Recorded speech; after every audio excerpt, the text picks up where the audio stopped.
नमस्कार मेरे साथियों, कैसे हैं आप सभी? मेरा नाम है सुनील कुमार और मैं आज आपके लिए लेकर आया हूँ एक और इम्पोर्टेंट वीडियो, जिसमें मैं आपसे डिस्कस करने जा रहा हूँ सेंटेंस से रिलेटेड कुछ इम्पोर्टेंट क्वेश्चंस जो एग्ज़ाम में पूछे जा सकते हैं। और इस तरीके के क्वेश्चन हिस्ट्री में यानी कि प्रीवियस ईयर क्वेश्चन में भी आए हैं जो हमें पढ़ा है अभी तक। ठीक है, तो अगर आप करना चाहते हैं एग्ज़ाम में अच्छा स्कोर तो इस वीडियो को पूरा देखिए, क्योंकि इस वीडियो में मैं ऐसे क्वेश्चंस लेकर आया हूँ जो काफ़ी हेल्प करने वाले हैं आपके एग्ज़ाम के पॉइंट ऑफ व्यू से। तो चलिए शुरुआत करते हैं हमारे पहले क्वेश्चन से, जो कहता है which of the following best describes an assertive sentence. मतलब जो असर्टिव सेंटेंस होता है उसको कौन, इन चार ऑप्शन में से कौन सा जो सेंटेंस है वो सही तरीके से व्यक्त कर रहा है, वो हमें समझना है। तो पहला अगर ऑप्शन देखें, ऑप्शन ए, तो ये कहता है a sentence that asks a question. तो ये तो गलत हो जाएगा। क्यों? क्योंकि क्वेश्चन आस्क करने के लिए हम किसका यूज़ करते हैं? हम इंटरोगेटिव सेंटेंस का यूज़ करते हैं। तो ये ऑप्शन तो गलत हो गया। ऑप्शन बी देखें, a sentence that expresses a command or request. ये भी गलत होगा। क्यों? क्योंकि हम कमांड या रिक्वेस्ट के लिए किसका यूज़ करते हैं? हम यूज़ करते हैं इम्परेटिव सेंटेंस का। ठीक है। ऑप्शन सी अगर देखें, अ sentence that expresses strong emotion, ये भी नहीं होगा, क्योंकि हम स्ट्रॉन्ग इमोशंस एक्सप्रेस करने के लिए किसका यूज़ करते हैं? हम यूज़ करते हैं एक्सक्लेमेटरी सेंटेंस का। बचा ऑप्शन डी, ये हमारा सही आंसर है दोस्तों। क्यों? क्योंकि हम एक असर्टिव सेंटेंस में ना स्टेट्स क्या बोलते हैं, फैक्ट, ओपिनियन या डिक्लेरेशन की बात करते हैं। ठीक है, स्टेटमेंट देते हैं, फैक्ट देते हैं, ओपिनियन देते हैं या फिर किसी प्रकार का डिक्लेरेशन भी करते हैं। असर्टिव सेंटेंस को हम डिक्लेरेटिव सेंटेंस भी इसलिए कहते हैं। असर्टिव सेंटेंस को हम क्या कहते हैं? डिक्लेरेटिव सेंटेंस भी कहते हैं। चलिए नेक्स्ट क्वेश्चन देखते हैं। देखिए हमारा नेक्स्ट क्वेश्चन कहता है विच type of sentence makes a statement. मैंने अभी आपको बताया कि हम स्टेटमेंट देने के लिए किस प्रकार के सेंटेंस का यूज़ करते हैं। तो हम यूज़ करते हैं दोस्तों असर्टिव सेंटेंस का। और असर्टिव सेंटेंस को हम देखिए असर्टिव सेंटेंस का और असर्टिव सेंटेंस को हम डिक्लेरेटिव सेंटेंस भी कहते हैं। असर्टिव सेंटेंस को हम डिक्लेरेटिव सेंटेंस भी कहते हैं, इसलिए इसका सही आंसर है option D, declarative sentence. Okay, चलिए नेक्स्ट क्वेश्चन देखते हैं। An assertive sentence always ends with which punctuation mark. जो असर्टिव सेंटेंस है वो किसके साथ एंड होता है, उसका किसके साथ उसका अंत होता है, ये कहा जा रहा है। तो अगर हम असर्टिव सेंटेंस का स्ट्रक्चर की बात करें तो ये इसमें होता है सब्जेक्ट होता है, देन होता है हमारा वर्ब, देन होता है हमारा ऑब्जेक्ट और लास्ट में होता है फुल स्टॉप। फुल स्टॉप होता है दोस्तों, इसको हम पीरियड भी कहते हैं। तो देखिए ऑप्शन ए हमारा सही आंसर होगा। ठीक है, चलिए नेक्स्ट क्वेश्चन देखते हैं। Identify the assertive sentence among the following. अब इन चार ऑप्शन में से हमें ये पता करना है, ये मालूम करना है हमें कि असर्टिव सेंटेंस कौन है। तो देखिए पहला देखते हैं, what a beautiful day it is. ये असर्टिव सेंटेंस नहीं है दोस्तों, ये है एक्सक्लेमेटरी सेंटेंस। देखिए यहाँ पर एक्सक्लेमेशन मार्क रखा है है ना। तो ये क्या है? एक्सक्लेमेटरी सेंटेंस है। प्लीज़ क्लोज दैट डोर, ये भी असर्टिव सेंटेंस नहीं है, ये है दोस्तों इम्परेटिव सेंटेंस। ठीक है, are you coming to the party, ये इंटेरोगेटिव सेंटेंस है, क्वेश्चन मार्क रखा है ना। देखिए बचा हमारा the sun rises in the east, ये हमारा असर्टिव सेंटेंस है। देखिए इसमें हमारा सब्जेक्ट, वर्ब, ऑब्जेक्ट है ना, फुल स्टॉप, ये जो स्ट्रक्चर होता है उसको फॉलो किया जा रहा है इसमें। द सन क्या है? इसमें सब्जेक्ट है, राइजेज क्या है? वर्ब है, और इन द ईस्ट ये क्या है? अदर वर्ड्स है। ठीक है, तो ये है हमारा असर्टिव सेंटेंस का स्ट्रक्चर। ओके, चलिए नेक्स्ट क्वेश्चन देखते हैं हम। हमारा नेक्स्ट क्वेश्चन कहता है which transformation correctly changes interrogative sentence did you finish your homework into an assertive sentence. मतलब जो दिया गया सेंटेंस है यहाँ पर देखिए, did you finish your homework, ये असर्टिव सेंटेंस में किस तरह से लिखा जाएगा ये हमें फिगर आउट करना है, ये हमें पता करना है। तो असर्टिव सेंटेंस का स्ट्रक्चर होता है, पहले सब्जेक्ट आता है, फिर वर्ब आता है, फिर अदर वर्ड्स आता है। ये आता है हमारा स्ट्रक्चर, है ना। असर्टिव सेंटेंस में पहले सब्जेक्ट आता है, उसके बाद वर्ब आता है। अब इन 4 ऑप्शन में से देखते हैं कि इस जो सेंटेंस है did you finish your homework को कौन सही तरीके से कर रहा है। फिनिश योर होमवर्क ये नहीं होगा दोस्तों, ऑप्शन ए की बात करें तो ये नहीं होगा, ये हो गया हमारा इम्परेटिव सेंटेंस।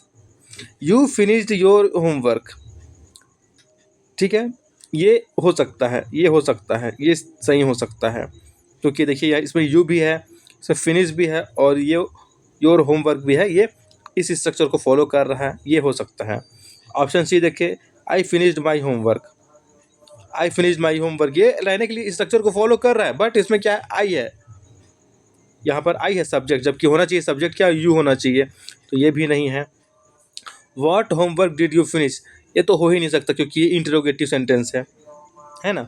तो ऑप्शन बी करेक्ट होगा दोस्तों इसका, क्योंकि इसमें देखिए यू सब्जेक्ट है, यहाँ पर वर्ब दिया है फिनिश, है ना, योर होमवर्क अदर वर्ड्स हो गए। तो option B is the correct answer of this question. Okay, let's move to the next question. Convert the exclamatory sentence how fast he runs into an assertive sentence. मैंने बताया था अभी, assertive sentence का structure होता है subject plus verb plus other words और dot यानी full stop, ये होता है। अब इस स्ट्रक्चर को कौन फॉलो कर रहा है, हम ये देखते हैं। ही रन्स वेरी फास्ट, ये स्ट्रक्चर को फॉलो कर रहा है। यहाँ पर ही सब्जेक्ट है, यहाँ पर देखिए सब्जेक्ट है ना, रन्स ये क्या है, वर्ब है, और वेरी फास्ट अदर वर्ड्स बोल सकते हैं, है ना, या फिर ये एक्चुअल में ये होता है एडवर्ब, ठीक है, ये एडवर्ब होता है। बाकी ये सही हो सकता है ना। अब दूसरा देखते हैं, डज ही रन फास्ट, तो ये तो इंटरोगेटिव सेंटेंस हो गया, तो ये नहीं होगा। रन फास्ट ये इंपरेटिव सेंटेंस हो गया या फिर, है ना दोस्तों, तो ये भी नहीं होगा। How fast does he run, ये भी देखिए इंटरोगेटिव सेंटेंस है, तो option A is the correct answer of this question. Okay, चलिए नेक्स्ट क्वेश्चन हम देखते हैं।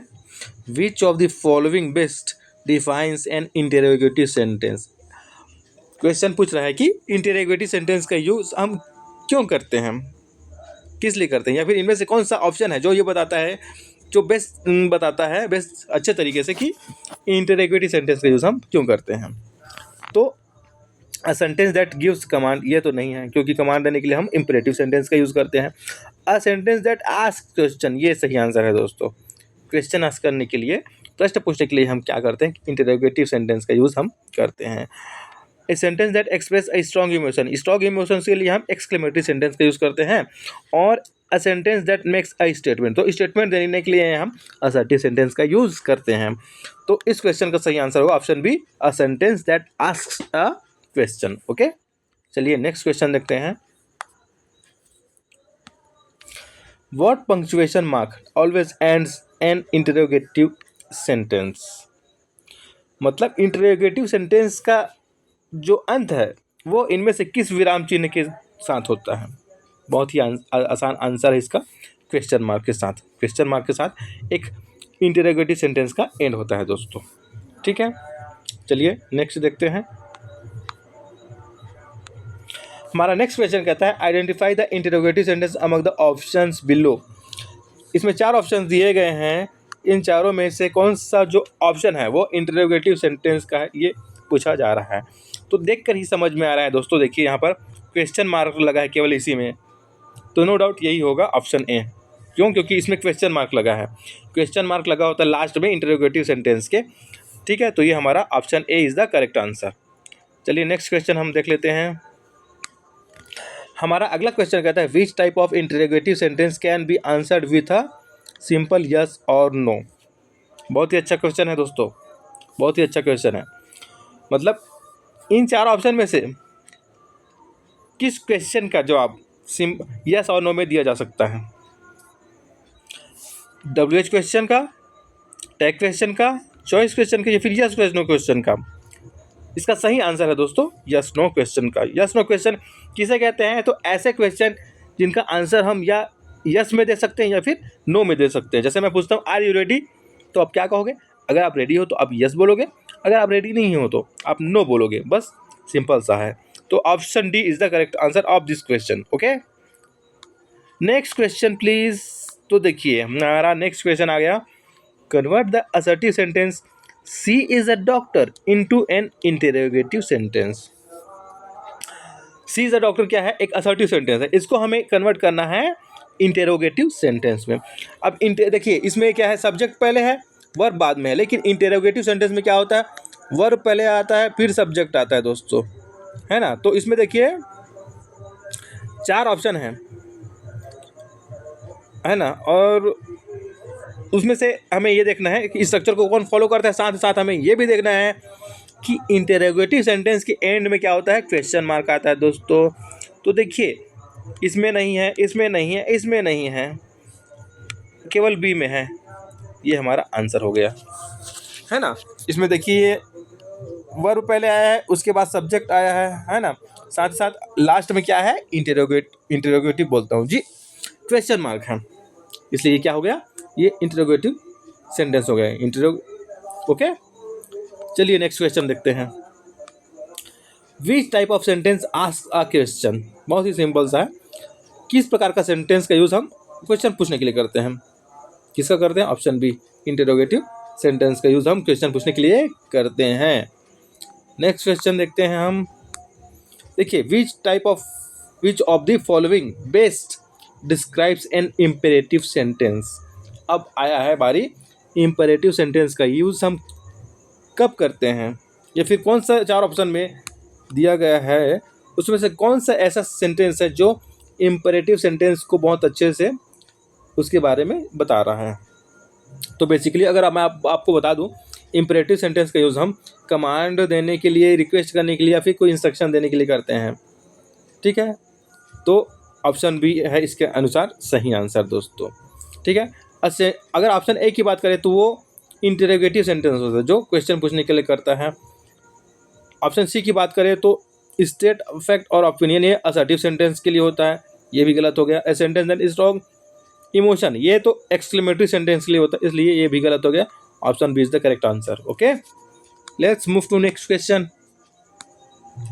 देखिए which type of sentence expresses a command or request, किस प्रकार के सेंटेंस का यूज हम कमांड देने के लिए या रिक्वेस्ट करने के लिए करते हैं, तो इसका आंसर है इंपरेटिव सेंटेंस, एकदम करेक्ट आंसर है दोस्तों, ठीक है।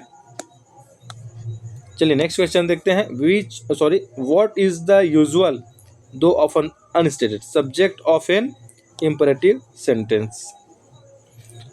इंपरेटिव सेंटेंस में ना जनरली हम वर्ब से ही स्टार्ट करते हैं, लेकिन उसमें सब्जेक्ट छुपा होता है दोस्तों। देखिए सेंटेंस का स्ट्रक्चर क्या होता है, सब्जेक्ट, वर्ब और अदर वर्ड्स होता है। तो हम इंपरेटिव सेंटेंस में ना वर्ब से स्टार्ट करते हैं, जैसे गिव मी वाटर, जैसे मैं कहूँ गिव मी वाटर। अब इसमें क्या है, गिव इसमें वर्ब है, लेकिन इसमें सब्जेक्ट क्या है, मैं किसको कह रहा हूँ, मैं आपको कह रहा हूँ, तो मैं आपको क्या कहूँगा, यू गिव मी वाटर, क्या कहूँगा, यू गिव मी वाटर, ठीक है। जैसे मैं एक और शब्द बोलता हूँ, एक और शब्द जैसे मैं बोलता हूँ, सेंटेंस बोलता हूँ, कम इन, मैं जैसे बोलता हूँ कम इन। अब मैं किसको बोल रहा हूँ, मैं आपको बोल रहा हूँ, तो मैं क्या कहूँगा, you come in, you come इन। तो यहाँ पर यू छिपा हुआ है, वो हाइड है, उसको दिखाने की जरूरत नहीं है, वो सेल्फ अंडरस्टूड होता है। तो इसमें इसके अनुसार option C is the correct answer ही। हम यू को बोलते नहीं हैं, बट यू वहाँ पर सब्जेक्ट का काम करता है दोस्तों, ठीक है। चलिए नेक्स्ट क्वेश्चन देखते हैं। Identify the imperative sentence among the following. अब इम्परेटिव सेंटेंस का देखिए, इम्परेटिव सेंटेंस का यूज़ हम क्यों करते हैं, या तो किसी को ऑर्डर देने के लिए, रिक्वेस्ट करने के लिए करते हैं, है ना।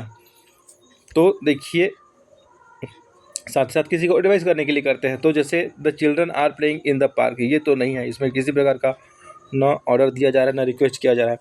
प्लीज़ पास द सॉल्ट, इसमें रिक्वेस्ट किया जा रहा है, देखिए ये ऑप्शन भी सही आंसर हो सकता है दोस्तों। व्हाट अ ब्यूटीफुल पेंटिंग, ये नहीं है, ये एक्सक्लेमेटरी सेंटेंस है। इज़ द मूवी स्टार्टिंग सून, ये भी नहीं है, ये इंटरोगेटिव सेंटेंस है। क्या है, इंट्रोगेटिव सेंटेंस है ये, इसलिए ऑप्शन बी इसका सही आंसर होगा दोस्तों, चलिए नेक्स्ट क्वेश्चन देखते हैं हम। An imperative sentence typically ends with which punctuation mark though it can vary based on emphasis. देखिए, इम्परेटिव सेंटेंस का यूज़ ना जनरली कब होता है, किसी को ऑर्डर देने के लिए होता है, किसी को एडवाइस करने के लिए होता है, या फिर किसी को रिक्वेस्ट करने के लिए होता है दोस्तों। तो ये कभी कभी ना फुल स्टॉप पे ख़त्म होता है, कभी कभी ये एक्सक्लेमेशन मार्क पे ख़त्म होता है। ठीक है, तो इसके अनुसार option D is the correct answer है दोस्तों। ऑप्शन डी क्या है, करेक्ट आंसर है। चलिए नेक्स्ट क्वेश्चन देखते हैं। विच of the following is not an imperative sentence. 4 option दिए गए हैं, इनमें से हमें ये बताना है कि इनमें से कौन सा इम्परेटिव सेंटेंस नहीं है। अगर मैं बोलूँ ही फिनिश्ड हिज वर्क, इसमें ना तो किसी प्रकार का ऑर्डर किया जा रहा है, ना किसी प्रकार का रिक्वेस्ट किया जा रहा है, ना कोई एडवाइस दिया जा रहा है। इसमें केवल एक सिंपल इन्फॉर्मेशन दिया जा रहा है दोस्तों, है ना, स्टेटमेंट दिया जा रहा है। ये क्या है, ये असर्टिव सेंटेंस है। ये क्या है, असर्टिव सेंटेंस है। ये इम्परेटिव सेंटेंस नहीं है। बाकी के जो बी, सी और डी 3 ऑप्शन है ना, वो इम्परेटिव सेंटेंस के सेंटेंस है या फिर उसके एग्जाम्पल है। तो ऑप्शन डी करेक्ट हो जाएगा, ये एक इम्परेटिव सेंटेंस का उदाहरण नहीं है। 19, what is the primary purpose of an exclamatory sentence. Exclamatory sentence का यूज़ हम क्यों करते हैं, तो इसका सही आंसर है दोस्तों, टू एक्सप्रेस स्ट्रॉन्ग इमोशन और सडन फीलिंग्स। ओके, चलिए नेक्स्ट क्वेश्चन देखते हैं। What punctuation mark always ends in exclamatory sentence. कौन से विराम चिन्ह का यूज हमेशा एक्सक्लेमेटरी सेंटेंस के अंत में होता है, तो इसका सही आंसर है दोस्तों सी, एन एक्सक्लेमेशन मार्क। ओके, और कभी कभी पीरियड का भी यूज़ होता है। वैसे कभी कभी क्या होता है, पीरियड का भी यूज़ होता है। बाकी एक्सक्लेमेशन मार्क ना कॉमन है। ठीक है,